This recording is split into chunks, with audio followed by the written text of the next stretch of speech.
of a segue, but I write quite regularly for the bookseller, and I've got a comment piece that's being published at the end of the year.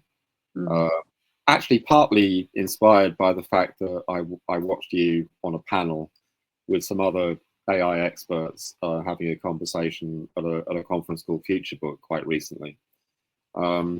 And it struck me that, and I'd recently been on a kind of webinar with one of these, AI-led publishing offers, and I went on that, to that presentation. And what was scary to me was the high quality of the stuff that was being written by AI, particularly in the sort of children's book field.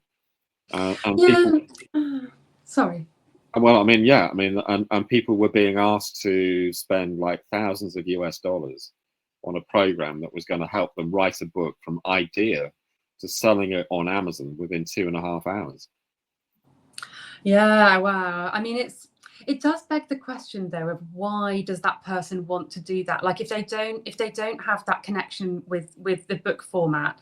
I understand why people want a book when they're not a writer. I've been in that business for nearly a decade, and there are people who just don't have a talent with the written word, but they completely appreciate the book format. And I mean, if you're an entrepreneur and you're time poor and you're dyslexic and you have ADHD, then it's kind of mean to be told like, oh well, we don't care, write it anyway. They can't, they're not going to, but they've still got something really important to say in a non-fiction world.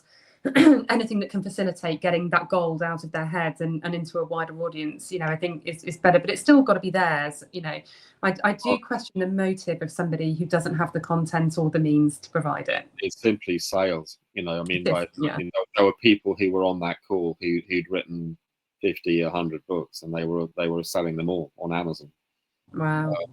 So my piece that I'm going to be writing, I'd be interested to hear what you think about this, is if this is inevitable, that we're going to get swamped by AI content, I'm going to pose a suggestion, which I'm hoping will open up some discussion in the trade, about maybe inventing a new format which you can lump all these AI-led product into.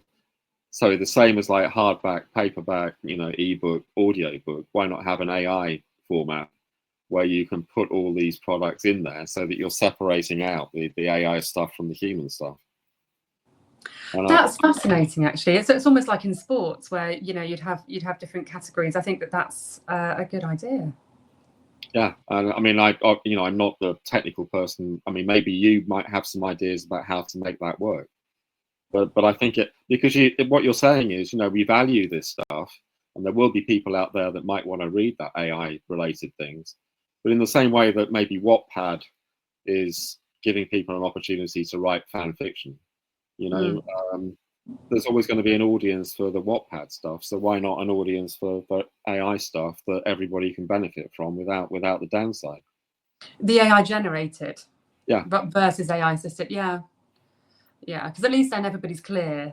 There's and I think that's part of the issue is there's no transparency. If you incentivize people to actually be honest about when something's been written by AI by saying, yeah, it's okay, you can sell that if you'd like to, but you need to say that it's been written by AI. But anyway, so that will be an interesting conversation to see how people respond to that at the end of the year.